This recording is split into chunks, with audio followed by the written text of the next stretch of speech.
Bienvenidos. Hoy recordaremos a aquellos grandes actores de reparto del cine de oro mexicano, que, con su talento y presencia escénica, iluminaron la pantalla incluso más que los propios protagonistas. Acompáñenme en este recorrido. Comencemos. Luis Beristain nació en la Ciudad de México en 1918. Trabajaba como contador, hasta que la inquietud por el escenario terminó ganándole la partida.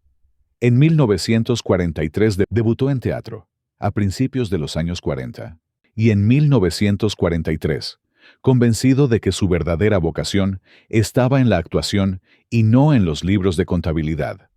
Ese salto lo cambiaría todo.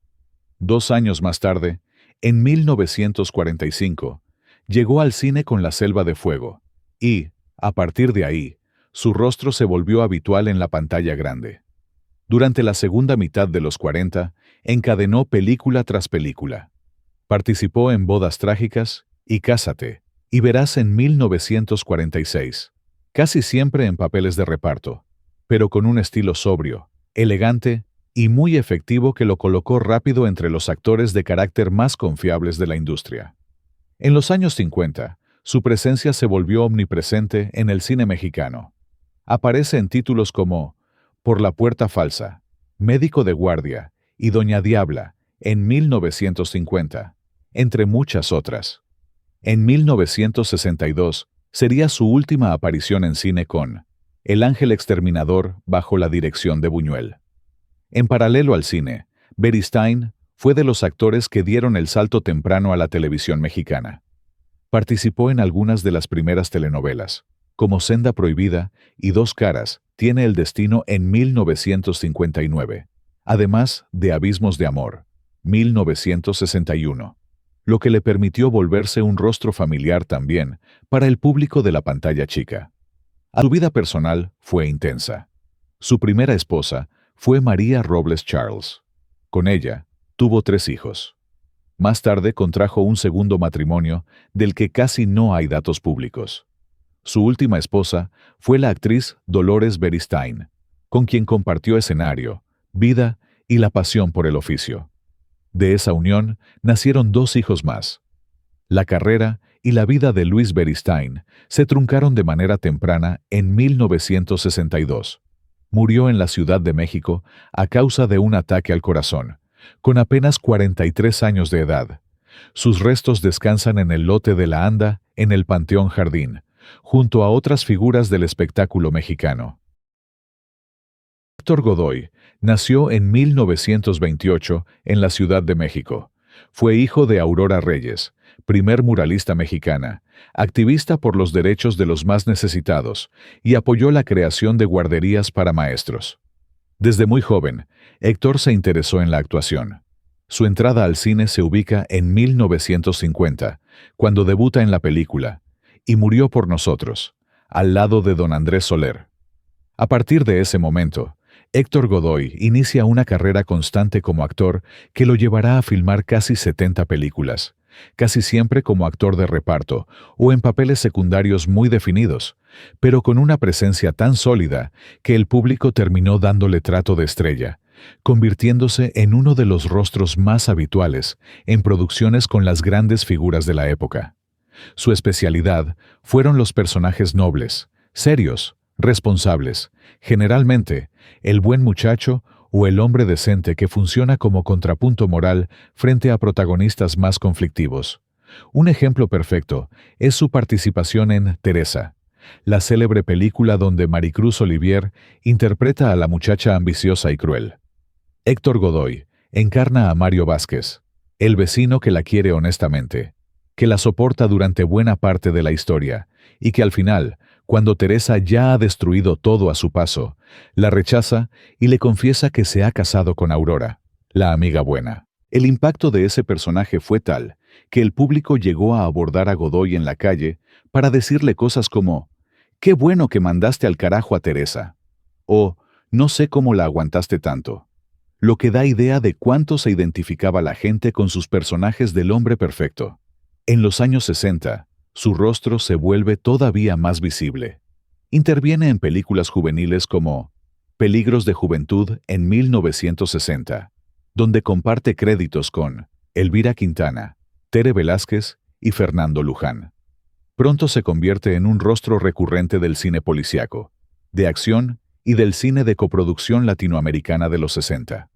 Fue un actor reservado, que nunca dio motivo de escándalo. Se sabe por declaraciones de Jacqueline Andere, que fueron pareja por 5 años.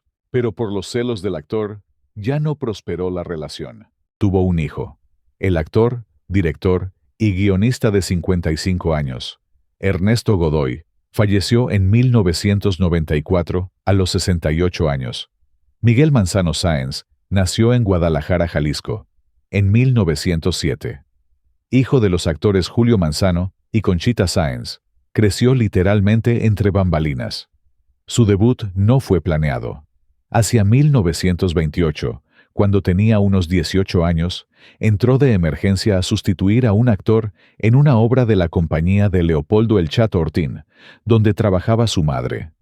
Esa suplencia fortuita se convirtió en el inicio de una carrera teatral que lo llevaría de gira y lo consolidaría como un joven actor disciplinado, puntual y muy serio con el oficio. Su salto al cine llegó en 1937 con la película La Llaga, y ese mismo año obtuvo un papel más lucidor en La Madrina del Diablo, al lado de Jorge Negrete. A partir de ahí, se volvió un habitual en los estudios, trabajando con directores clave de la época de oro. Se calcula que participó en alrededor de un centenar de películas, además de decenas de telenovelas. Fue uno de los grandes primeros actores de reparto. Ese rostro severo, de padre, juez, médico, cura o patrón que sostenía la historia desde la autoridad moral o el conflicto. En lo personal, se casó 3 veces. Primero con Flora Solares, con quien tuvo 3 hijos. Después con María Cardona, 2 hijos, quien falleció joven. Y finalmente con Josefina Castellanos, con quien no tuvo descendencia.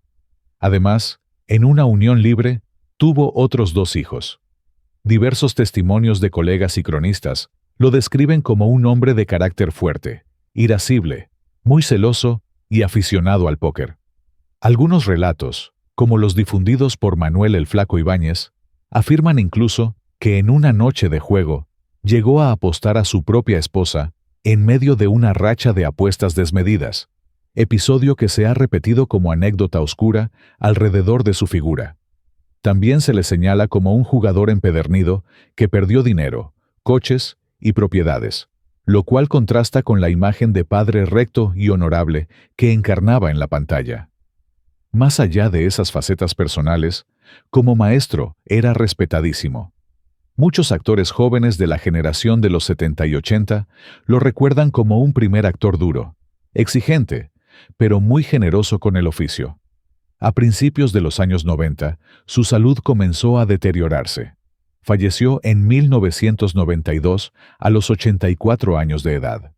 La causa de muerte se registra oficialmente como insuficiencia renal y fue sepultado en el Panteón Jardín de la capital. Armando Enrique Ricardo Silvestre Carrascosa nació en 1926 en San Diego, California, aunque él mismo contaba que en realidad su familia vivía en Tijuana y que lo llevaron a nacer del lado estadounidense, de modo que pasó su infancia y juventud del lado mexicano de la frontera, y siempre se asumió como tijuanense. Provenía de una familia acomodada. Su padre era un comerciante de origen español, y su hermano menor, Eduardo Silvestre, llegaría a ser una figura famosa en el fisicoculturismo, ganador del título Mister Universo en 1959, además de aparecer en algunas películas mexicanas. Su tía, la escritora y argumentista María Carrascosa, sería clave más adelante para acercarlo al cine. De joven estudió en Estados Unidos, pero su primera gran pasión no fue la actuación, sino los toros. Abandonó la escuela para convertirse en novillero, y llegó a torear con cierto éxito hasta que una cornada lo hizo renunciar definitivamente a la tauromaquia. Buscó entonces la adrenalina en otros terrenos. Se metió a las carreras de autos deportivos, practicó equitación, buceo, golf y vela, disciplinas en las que llegó a ganar numerosos trofeos. Fue su tía María quien le sugirió probar suerte como actor, y para prepararse, ingresó a la escuela de Sequizano en la Ciudad de México. Ahí, pulió su presencia física, su voz y su capacidad para la acción dramática. Su entrada al cine mexicano se dio a mediados de los años 40, con pequeños papeles, gracias a su físico atlético y su fotogenia. Le dio su primer protagónico en Lola Casanova en 1948, al lado de Meche Barba e Isabela Corona, y a partir de ahí dejó de ser un desconocido. Muy pronto filmó Rincón Brujo en 1948, rodada en Chiapas, donde inició un sonado romance con Gloria Marín mientras ella aún tenía una relación con Jorge Negrete, lo que contribuyó a darle fama de conquistador. En esos años, alternó el cine mexicano con sus primeras incursiones en Hollywood, en westerns y cintas de aventuras, donde su aspecto de galán moreno y su capacidad física lo volvían ideal para personajes de indio, mestizo o soldado latino. A finales de los 50 y durante los 60 se convirtió en una de las grandes figuras del cine de acción mexicano, en el cine de luchadores y las aventuras fantásticas, mientras continuaba trabajando en producciones internacionales. Estuvo casado primero con la venezolana Leonor Plaza y más tarde contrajo matrimonio con Blanca Estela Limón, representante artística. A partir de 2011 se instaló definitivamente en California, donde vivió sus últimos años rodeado de familia.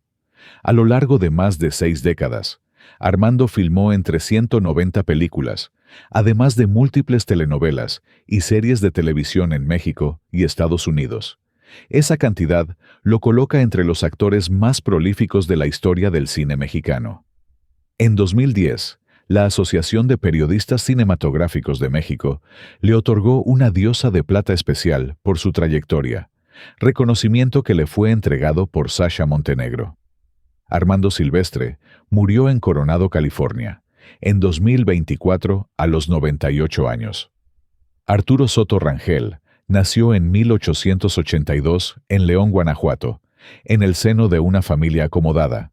Desde joven mostró inclinación por la lectura, la oratoria y las artes escénicas, pero su entrada al teatro no fue inmediata.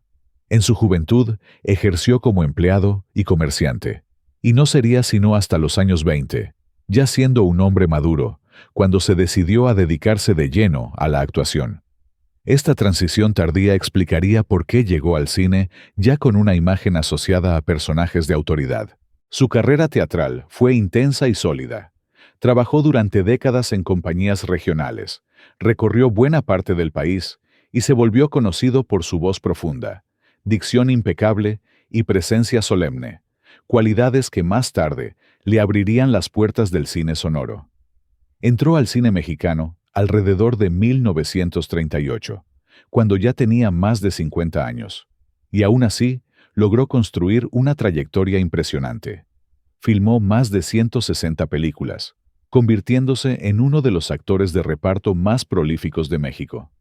Soto Rangel se volvió un rostro indispensable en todo tipo de historias. Su personalidad escénica transmitía respeto, firmeza y bondad, por lo que fue elegido una y otra vez para interpretar sacerdotes, notarios, médicos, jueces, abuelos entrañables o personajes de autoridad moral. Muchos críticos lo consideraban la voz de la conciencia del cine mexicano.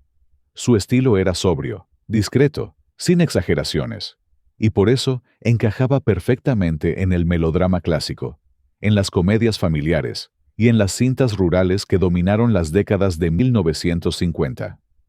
Su vida personal se caracterizó por la discreción. Estuvo casado en 2 ocasiones y solo tuvo un hijo llamado Arturo Soto Ureña. Nunca estuvo envuelto en escándalos.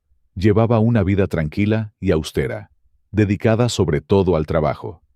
Se sabe que fue un hombre muy disciplinado, que llegaba puntualmente a los llamados y que memorizaba textos con una facilidad sorprendente.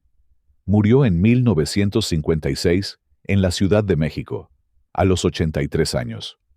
José Elías Moreno Padilla nació en 1910 en Jalisco. En la adolescencia y primera juventud se acercó cada vez más al escenario.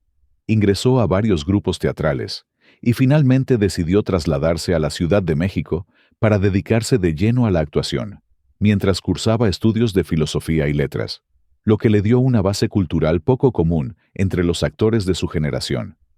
En la capital empezó desde abajo, pero gracias a su físico, alto, corpulento y de voz grave, lo fue encaminando naturalmente hacia personajes de carácter como jefes de familia, maestros, villanos de peso, curas, caciques, hombres de autoridad. Cuando el cine sonoro mexicano empezó a consolidarse, él ya era un actor maduro y muy formado, de modo que su salto a la pantalla grande fue casi inevitable. Debutó en 1937 como extra no acreditado en Nostradamus, y ese mismo año obtuvo su primera intervención con crédito en Bajo el cielo de México. A partir de entonces, su carrera cinematográfica no se detuvo. Filmó más de 160 películas, lo que lo coloca entre los actores de reparto más prolíficos del cine mexicano. No fue un galán en el sentido clásico, sino un primer actor de carácter que sostenía las historias desde la fuerza de sus personajes. Mientras el público lo identificaba sobre todo por el cine, José Elías Moreno mantenía una intensa actividad teatral. A finales de los años 50 e inicios de los 60, incursionó también en el doblaje, prestando su voz grave y perfectamente modulada a series y películas extranjeras. En lo personal, estaba casado con Beatriz González de Cosío, con quien formó una familia. Tuvieron, entre otros hijos, a José Elías Moreno, Angelina y Beatriz. Los cuatro, junto con la madre de Beatriz, Elisa Jiménez, viajarían con él en el automóvil que marcó el final de su historia en 1969, conduciendo hacia su casa de descanso en Cuautla, Morelos, bajo una lluvia intensa. La camioneta en que iban derrapó a la altura del kilómetro 82 de la carretera México-Cuautla y cayó a un barranco. Solo sobrevivieron sus hijos. Manuel Dondé Blanco nació en 1906 en Guadalajara, Jalisco.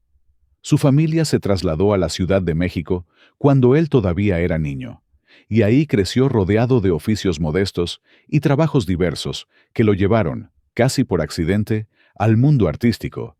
Primero trabajó como extra en pequeñas compañías de teatro, luego como utilero y asistente, hasta que finalmente tuvo oportunidad de subir al escenario en papeles menores. Su llegada al cine ocurrió a mediados de los años 30, cuando la industria empezaba a consolidarse. Gracias a su complexión fuerte y su mirada intensa, pronto lo llamaron para papeles de maleante, policía rudo, capataz, esbirro, soldado o guardia. Ahí encontró su territorio natural. El cine lo adoptó como uno de sus actores de reparto más indispensables. Con el tiempo filmaría alrededor de 180 películas, convirtiéndose en uno de los actores más prolíficos del país. Nunca fue un galán ni un protagonista, pero su presencia era tan poderosa que llenaba la pantalla aún con pocas líneas de diálogo. Durante los años 40 y 50, su rostro se volvió familiar para el público mexicano. No había película de drama, cine rural, noir mexicano, comedia ranchera o cine de arrabal, donde no apareciera Manuel Dondé como el villano de turno o como el hombre peligroso que ponía tensión en la historia.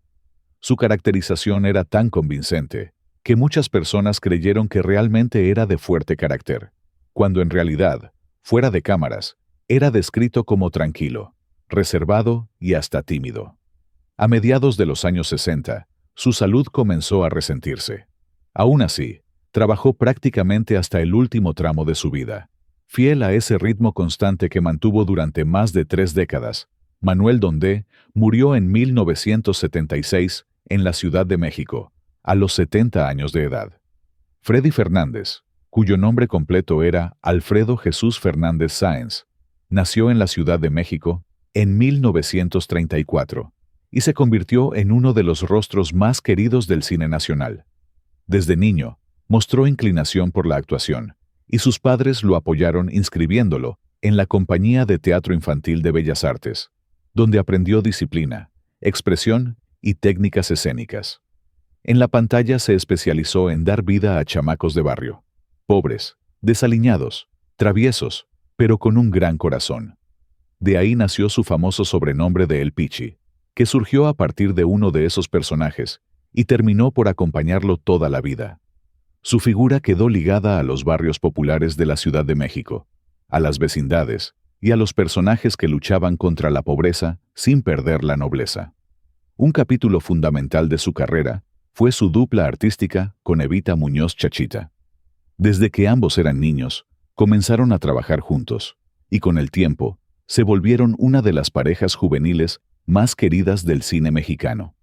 En muchas historias, aparecían como novios o esposos, lo que hizo que el público pensara que también estaban juntos en la vida real. Sin embargo, siempre se ha aclarado que lo suyo fue una amistad entrañable, una complicidad de trabajo que se extendió por décadas, incluso cuando ya eran adultos, y participaron juntos en televisión, interpretando a un matrimonio de clase media-baja con varios hijos.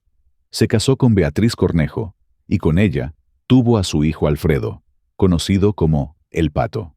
En sus últimos años, comenzó a padecer serios problemas de salud, y finalmente fue diagnosticado con cáncer de esófago, enfermedad que fue deteriorando su estado físico.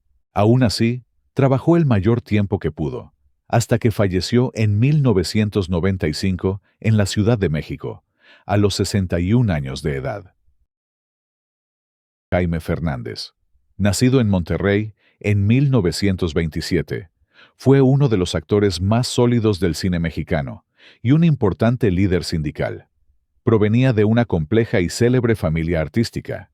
Era medio hermano del cantante y actor Fernando Fernández y del director Emilio El Indio Fernández, con quien tuvo una relación profesional intensa, pero también conflictiva. Antes de actuar, trabajó en la radio haciendo efectos sonoros, lo que le dio disciplina y sentido dramático. Su carrera en el cine comenzó a finales de los años 40, con pequeños papeles hasta que, en los años 50, directores como Roberto Gabaldón y Luis Buñuel lo impulsaron definitivamente. Su interpretación en El Rebozo de Soledad lo hizo ganador de un Ariel, y Robinson Crusoe lo proyectó internacionalmente. Pronto se convirtió en un especialista en papeles de indígenas, campesinos y personajes fuertes, siempre con una intensa presencia física y emocional. Actuó en más de 200 películas y también en televisión, donde destacó en la telenovela Los Hermanos Coraje. No solo fue actor, también dirigió varias películas entre finales de los años 70 y principios de los 80, casi siempre ambientadas en zonas rurales o fronterizas. Se casó 2 veces y tuvo 4 hijos.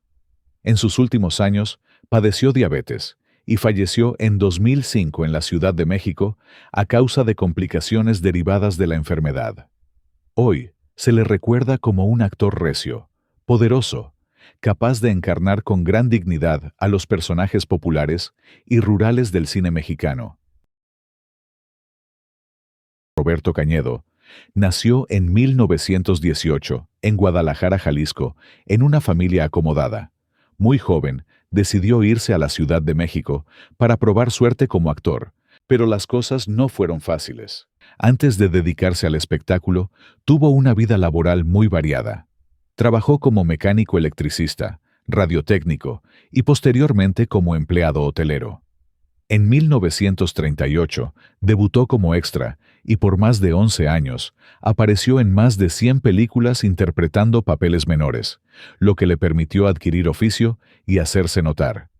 También incursionó en el teatro y fue figura estelar en las emisoras de radio más importantes, compartiendo micrófono con grandes actrices como Blanca Estela Pavón, Rosa de Castilla y María Victoria.